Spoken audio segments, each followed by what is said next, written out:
Hey guys, my name's Ben Howard. We're out here at Shoaley Creek to play the 11th match in the Zone Clone bracket. If you haven't seen this series up to this point, I'd appreciate it if you went back and watched it. But today we've got the 6th seed A3 versus the 14th seed Vessel. This would be a pretty interesting matchup because these discs fly fairly similarly. The biggest difference is going to be in the hand feel because the A3 is much shallower than the Vessel, and the A3 is also in this gummier, tackier, this like 400, probably 400 soft plastic. I don't know if it says in here or not, but that compared to the Vessel, which is in this like super stiff champion like plastic, it still has some grip to it, and plus you do have the thumb track, which should help a little bit. I'm also expecting to like these discs a little bit differently too, because I think the A3 feels better in my backhand and the Vessel feels better in my forehand grip. So this should be fun though. I haven't played Shoaley probably since the last Zone Clone bracket, so let's go ahead and get into it and see who's moving on. All right, guys, for hole one, this one's a par three.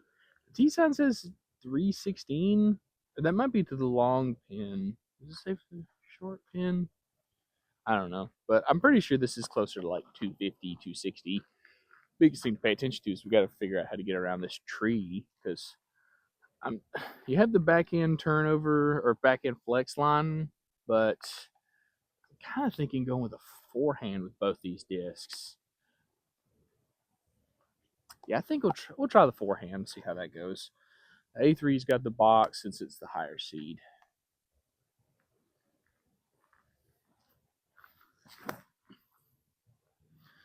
It's just short. Good line. I think that might be in the circle. I don't know if I'll have a putt from there, though.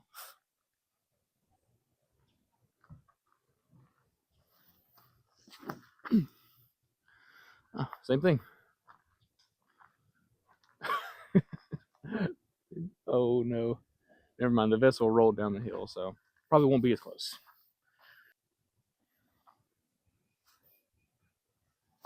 Okay, so this putt is way more wide open than I thought. Still going to have to straddle a little bit. But just got to give this the height.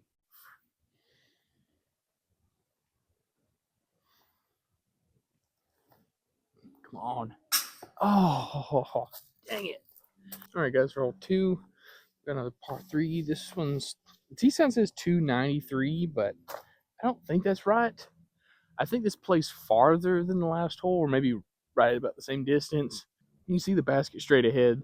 The only difference is the ground is sloping away behind the basket. So you really don't need to throw it much farther than like 250 feet to get to this one. The only thing I'm really worried about is I got to swing these discs out to the right. Obviously, there's some branches hanging out over there, so either got to go under them or try and kind of challenge them, fade out in front of them. Let's see, it's the A3's box. I don't think I can get the A3 to those branches, so I'm just going to throw it straight at them. And for the Vessel, I think I'll try and go under them.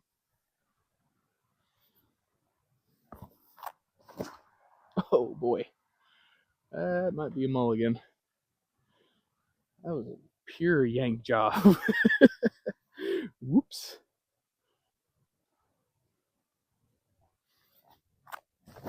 There we go. I'm going to see where that is. If that's in the circle, I think I'll use the A3's mulligan, but if not, I won't. Okay, so the Vessel is in the circle. Only thing is, it's like a 25-foot slightly downhill putt, which is like the worst putt for me. So I don't feel very confident in that. Plus, with the A3, I can throw a better shot, but I don't know if I'm going to get much closer. So I think it'd be better for me to just play this and save the mulligan and risk losing a point than like using the mulligan and end up losing a point anyway. So let's see.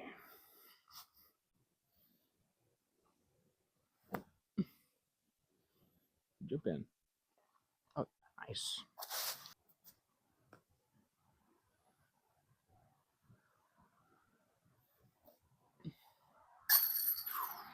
There you go. All right, guys, for hole three. This one's a par three. I don't see a T sign anywhere, so I mean it's probably like right at 200 feet, maybe a little bit shorter of that. Biggest thing to pay attention to though is there is a creek right behind the basket, so got to be careful with speed control. The vessel took the box on that last hole. Still not 100% certain what I want to do on this shot, because it doesn't really matter if I miss left or right. So like forehand, backhand really doesn't matter. I guess I'll go forehand, at least with the vessel, because I do feel a little bit more comfortable with that, and it kind of takes the creek at least a little bit more out of play. Just gotta flex it at the right side, let it flatten out, push straight.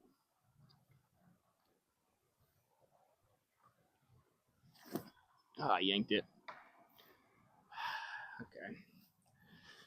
Let's see. I think if I do that same line or similar line with the A3, it should be fine. Skip. Big skip. Baby skip.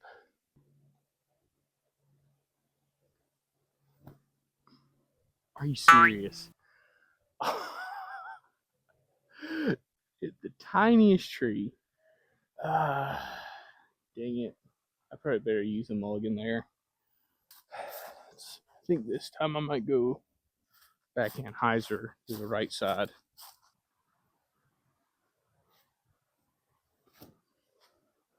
There we go. Ooh, sit down. Yeah.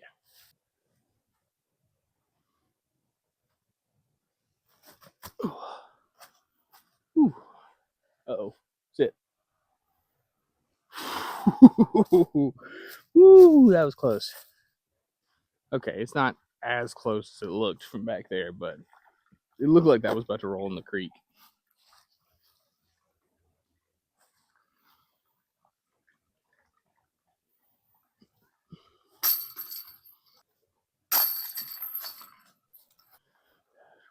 All right, guys, for hole 4, this one's another par 3 where the tee sign has vanished. So I'm not really too sure of the distance, but I think it's right at 200 feet.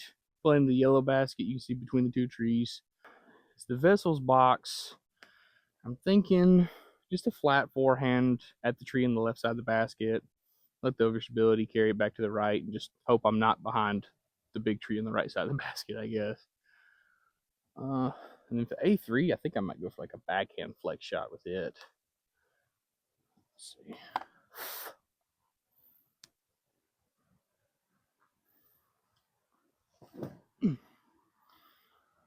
Yeah. A little too high, so it's going farther right than I wanted it, but it's not bad. We can work with that.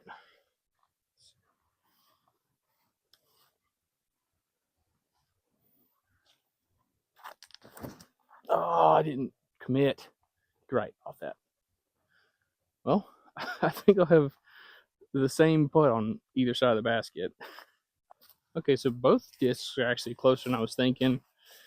The vessel is a little bit farther away, but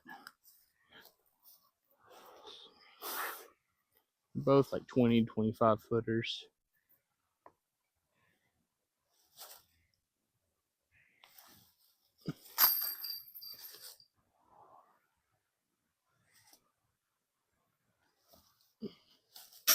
Oh. All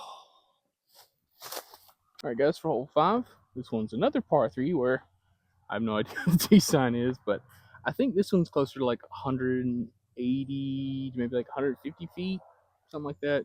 You see the basket up here off to the right, the yellow band that's got spray painted green. But the best line is always going to be going up the walking path and having something fade out hard right without going too far to the right. So I'm going to try that with these two. I think I can just throw them both flat, hard, and don't need to worry about the angle or the landing too much.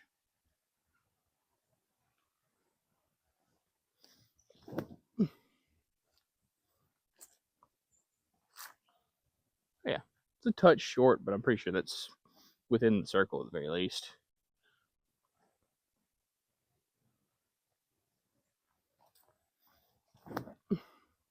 Oh yeah, that's really good.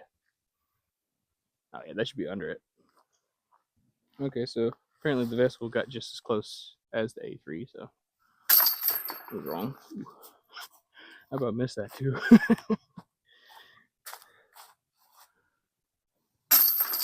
All right, guys, for all 6, we actually have a T sign for once. I think this tee sign's from the short basket, or from the short tee pad to the long basket. But we're playing to the short basket, which is up to the left, probably about the same distance, which is about 300 feet. Biggest thing to pay attention to, though, is the cliff that is off to the right side of this fairway. If we get a kick right, or I yank one of these discs over there, it's going to be real bad. Like, basically a guaranteed point for the other disc. So, really don't want to do that, because I also don't want to walk down there. But Vessel's box, all I got to do is just put this in the middle of the fairway. If I can get all the way down there, it'd be nice and give myself an easy approach shot in the green, but just need to get this in the middle of the fairway.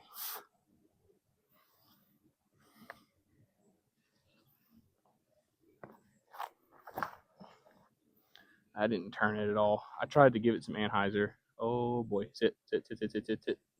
Okay, that's actually really good. So I should be able to throw a backhand into the green from there.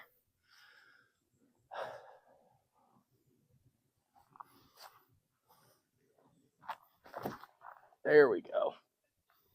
Golly, that thing's so overstable. Okay, so I've actually got a long putt from the A3, so I really need to get this close with the Vessel. I think I'm gonna have to go for just a soft backhand hyzer.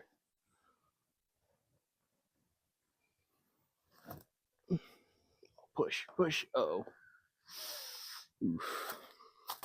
All right, so I got to make this from the Vessel, or else the A3 can just lay up and get a stroke or a point.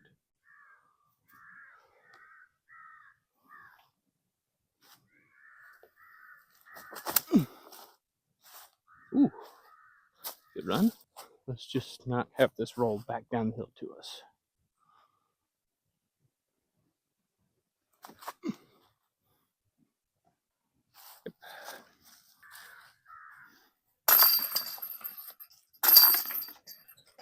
All right, guys, for hole 7, another par 3, another hole, no tee sign. But on this hole, the distance really doesn't matter because of how far downhill we're going. Like, all I got to do is just try and throw both these discs into the ground, like 30 feet short of the basket. Let them skip up to it. It's the A3's box now.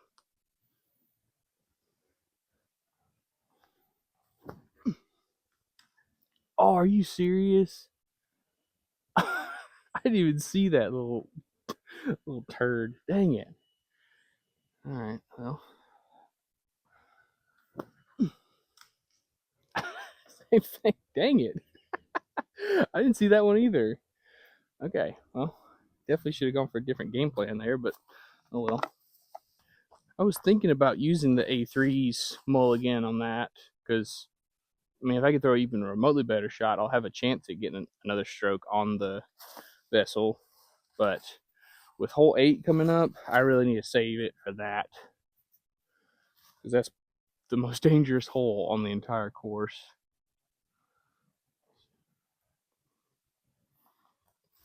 There we go. I was going to jump putt this, but I think I have to throw the Vessel again. The ceiling's just a little too low. There we go.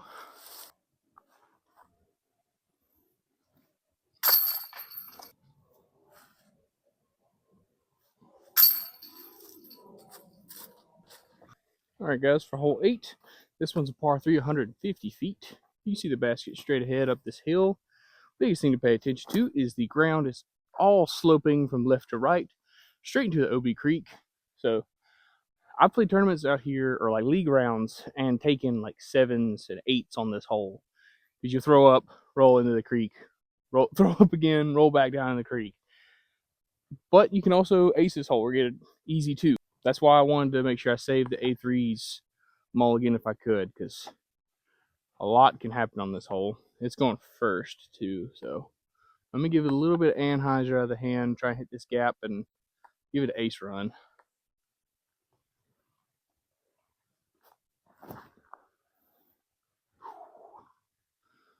Oh boy. Let's see. Yep, it rolled down to the bottom of the hill. It didn't go in the creek though, so that's good. Should have some kind of look at the basket from there. All right, now for the Vessel.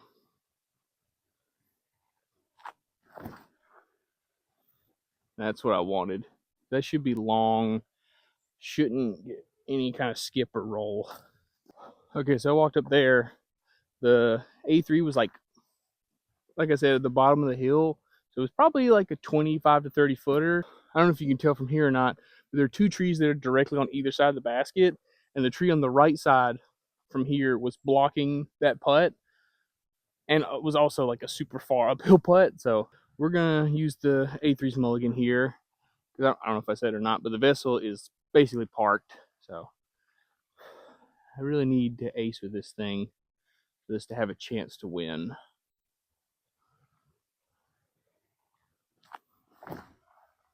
Nope. Okay. It took me like 5 minutes to get that disc back out of the water.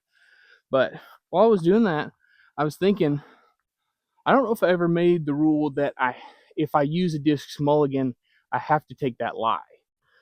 So I'm going to go back down here where the A3's first shot was, play from there. But at least then it has a chance. Yep. It's right about there.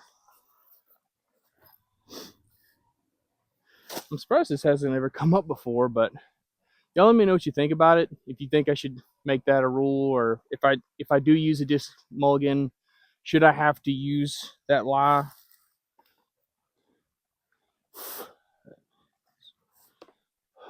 Gotta make this.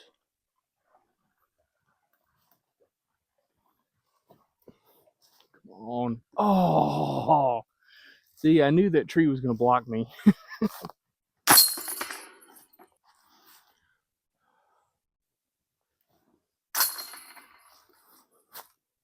All right, guys, we're on hole 9, final hole video. This one's a par 3 without a T sign again, but baskets right there, playing the yellow one. Unfortunately, the A3 has been eliminated because it's back 2 points with 1 hole left to play. So can't catch up, but we can at least try and get an ace with it. Going with the vessel first. That's a birdie at least.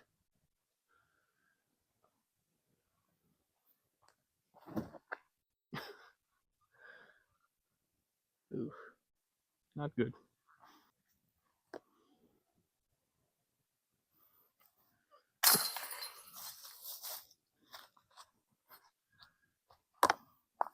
All right, guys, that finishes out our 11th match in the zone clone bracket. The vessel ended up taking it down over the A3, and I wasn't really too sure how this was going to go. I figured these two were going to be fairly similar, but I forgot how overstable the A3 really is. And I think that was the main thing that was really hurting it today, was like, in order to get this thing to go straight, or even like kind of straight, I'm having to rip it on a bunch of anhyzer, and I just lose so much accuracy when I do that. Especially to do that in the woods like this, you're just asking for some nasty tree kicks. And so the fact that it was as close as it was to winning or tying was really surprising.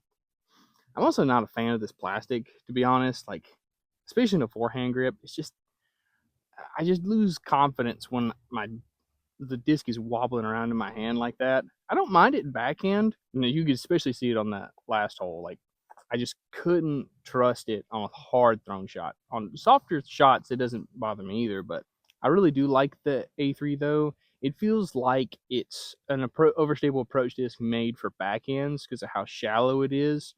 And with that bead on the bottom, it really doesn't feel as shallow as it is. But like I said, the vessel's moving on. I'm trying to remember what next week's match is. I know the P4 is one of them, but I can't think of the other one.